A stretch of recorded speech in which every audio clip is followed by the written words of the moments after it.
notou a força que tem um grupo em determinadas situações? Pense na construção de um prédio ou de uma casa, para que ela se erga e se preste à sua finalidade. Lembre-se das manifestações populares, capazes de ditar rumos políticos ou sociais. Se você pensa que as grandes transformações que se operaram no mundo foram feitas por um único indivíduo, engana-se. Mesmo as grandes lideranças necessitam do apoio de muitas pessoas para a disseminação de suas ideias e práticas. Mas para que o grupo conquiste o que pretende, é preciso que elas sejam afins aos seus componentes. Uma equipe de futebol só joga bem se contar com a decisiva pretensão de vitória de todos os jogadores. Foi assim com os nossos artistas do modernismo. Só conseguiram ser ouvidos e tornar sua arte conhecida porque se organizaram e levaram a efeito uma mostra de sua arte revolucionária, a Semana de Arte Moderna, assunto deste capítulo. Expectativas de aprendizagem. Relacionar a ocorrência da Semana de Arte Moderna ao seu respectivo contexto social e político. Identificar os principais momentos da Semana de Arte Moderna. Reconhecer o significado da Semana de Arte Moderna e suas consequências no processo cultural brasileiro. Contexto histórico. O movimento modernista brasileiro surgiu com fortes influências do avanço tecnológico e científico que marcou no mundo o início do século XX, período em que o dia a dia das pessoas passou por crescentes modificações em um verdadeiro processo revolucionário que as máquinas e o consequente progresso provocavam nas sociedades. Então, nós temos aqui um avanço, uma modernidade, um progresso nesse contexto. É verdade que o mundo também experimentou episódios catastróficos naquele momento, como a eclosão da Primeira Guerra Mundial, que encerrava a chamada Belle Époque e se inseria na crise do sistema capitalista, que acabaria por gerar o crash econômico de 1929, a quebra da Bolsa de Valores. Também é certo que essa contradição de espectros gerou um período de perplexidades, os chamados Anos Loucos, nos quais as dúvidas quanto ao futuro provocavam a busca frenética de desfrutar intensamente o presente. Os movimentos conhecidos como vanguardas europeias, que já foram estudados, consequência desse instante, influenciaram expressivamente o surgimento de artistas e intelectuais brasileiros, descontentes com o tradicional academicismo parnasiano. Nós temos de lembrar o seguinte: o parnasianismo ainda era o que dominava ali a literatura nesse período, tá? No Brasil, a despeito das mazelas da época, vivia-se as comemorações do centenário da independência. E porque o país estava distante dos palcos da Primeira Guerra Mundial, havia uma indústria em expansão. Era, portanto, um favorável momento econômico. Percebia-se também a presença marcante da mão de obra imigrante com intensa participação na vida do país. Tudo isso repercutia no campo das artes, tomado por grande e positiva efervescência.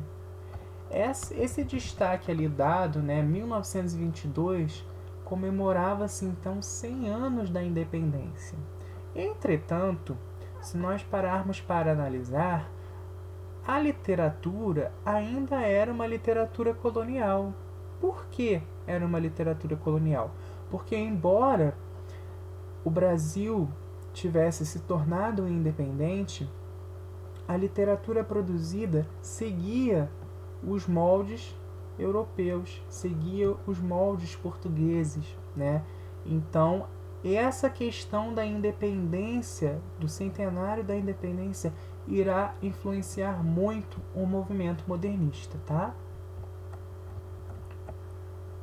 Pode-se então caracterizar esse momento no plano artístico, reflexo do social e do político, com episódios como a fundação do Partido Comunista Brasileiro, em 25 de março de 1922, e a revolta do Forte de Copacabana, em 5 de julho do mesmo ano, como um espaço temporal para a manifestação do novo, legitimando o surgimento de movimentos artístico-literários que tiveram como base a Semana de Arte Moderna, coincidentemente ocorrida em 1922.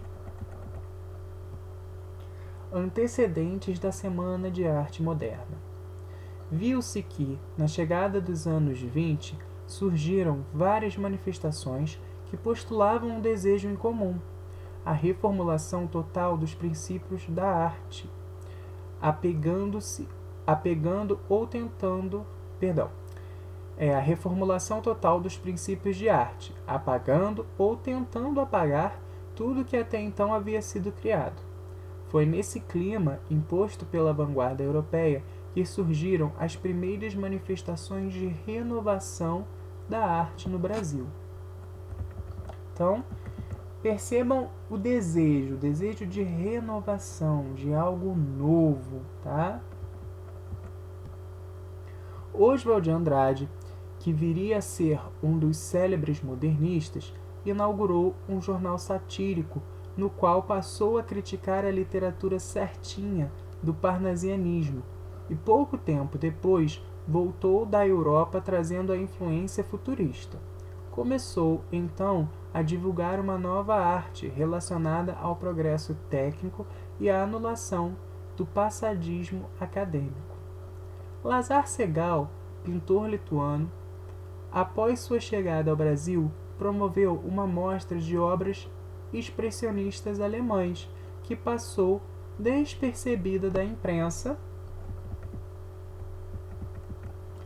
e das pessoas ligadas às artes.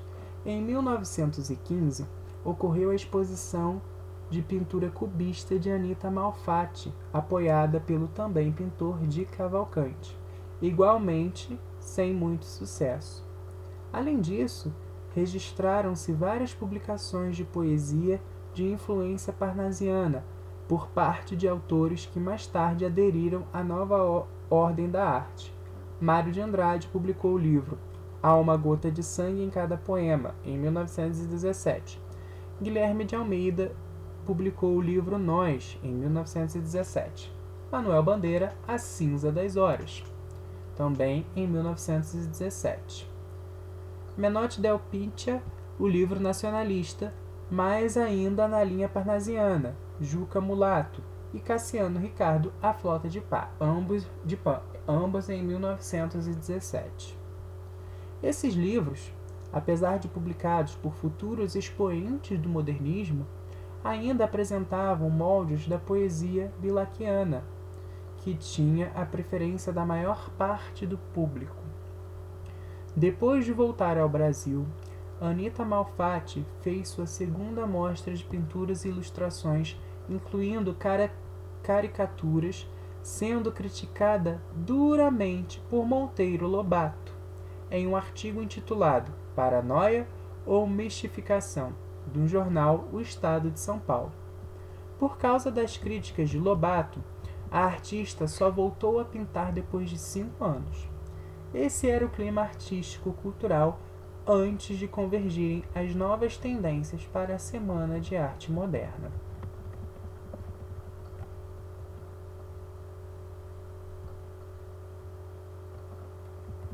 Esse quadrinho aqui azul é interessante, olha só.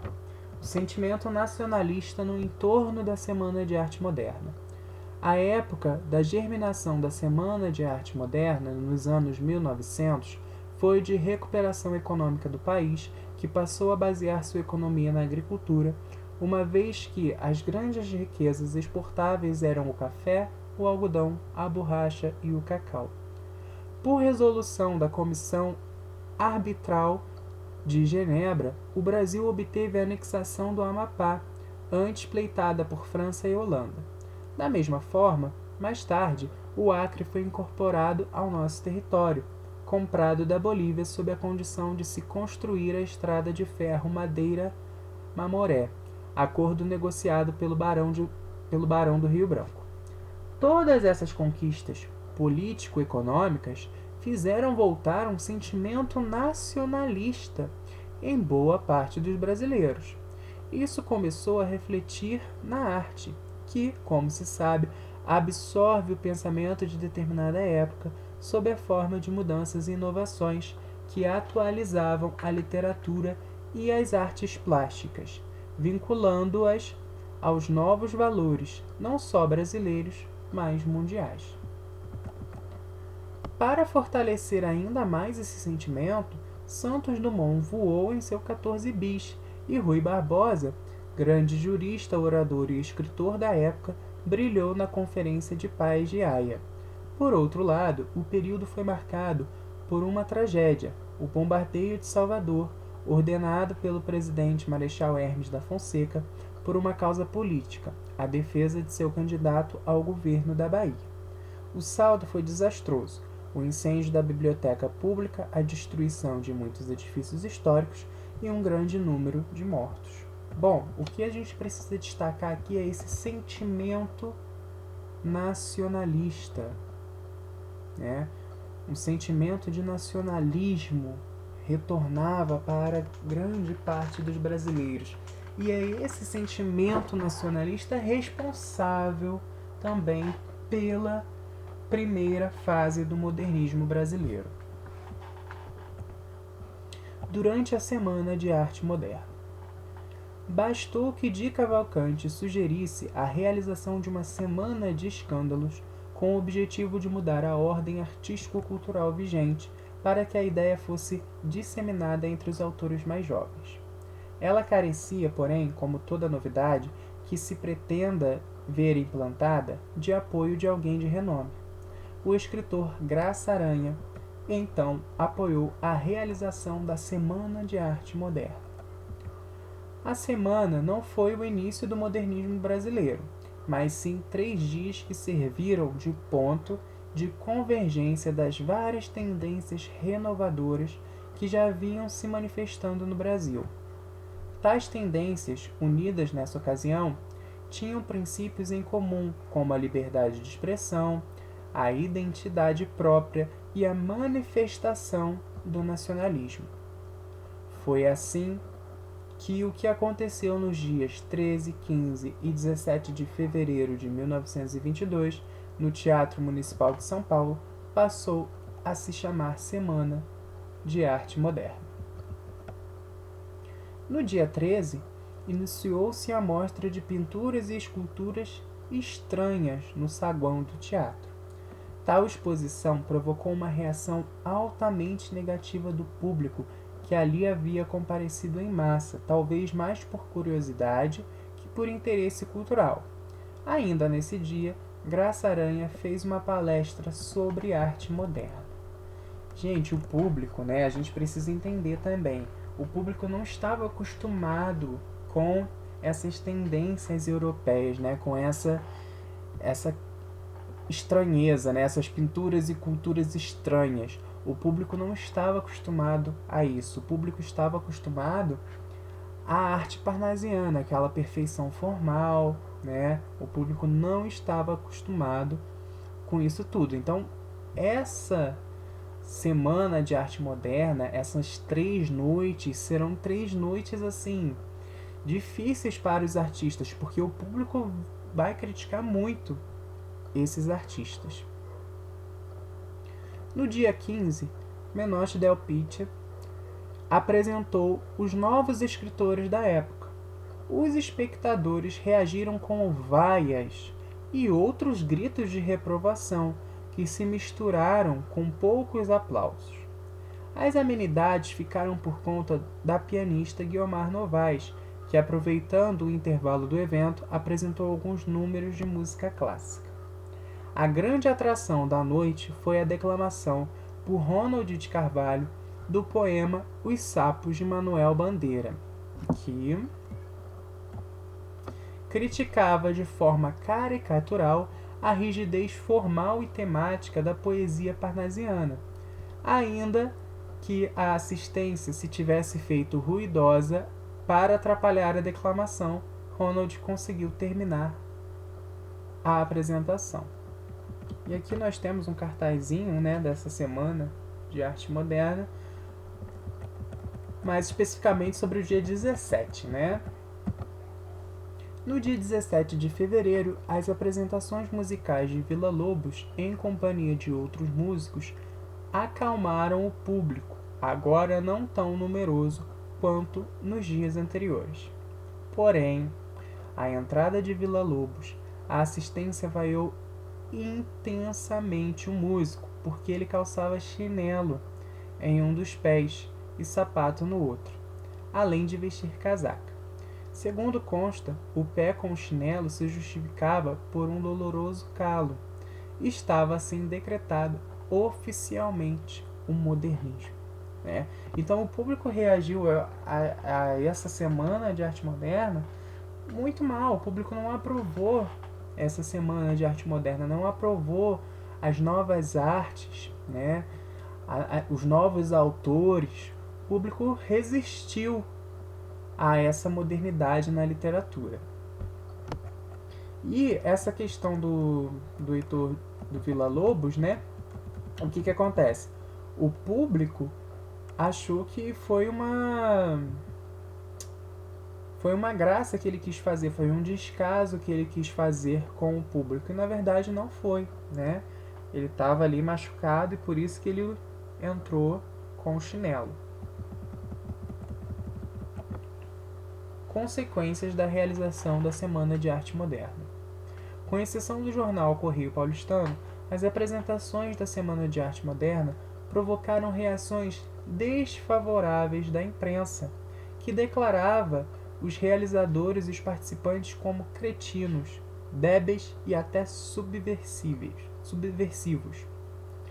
Imediatamente após a sua realização, não se pôde imaginar a importância do que foi a semana. Com o passar do tempo, porém, e com a insistência do surgimento de obras modernistas, as pessoas que criticavam começaram a perceber o seu verdadeiro teor e significado. Talvez pela falta de coesão de ideias, os princípios mostrados na semana de 22 fragmentaram-se em várias tendências. Veja. Como representante do primitivismo, o movimento pau-brasil, inspirando-se nas vanguardas europeias que Oswald de Andrade conhecera na Europa, propunha uma poesia marcada por simplicidade e voltada para uma nova visão das artes no Brasil e no mundo. Então, o movimento pau-brasil, simplicidade. O movimento verde-amarelo, que expunha um nacionalismo fanista e idealizador do país.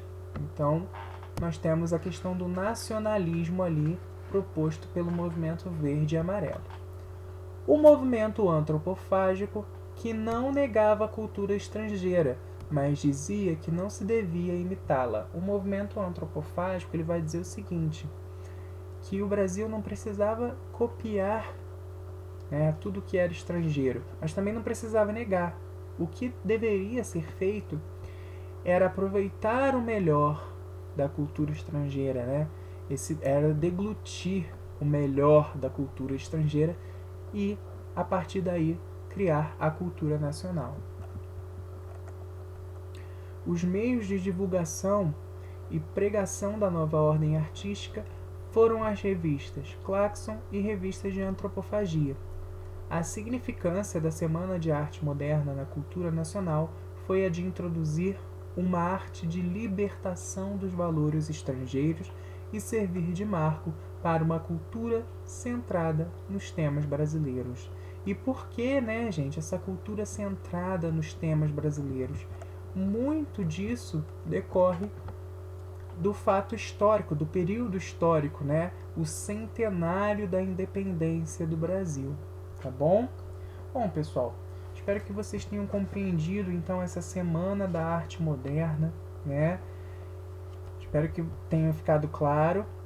Façam os exercícios da apostila, tirem suas dúvidas nas aulas ao vivo e até a próxima.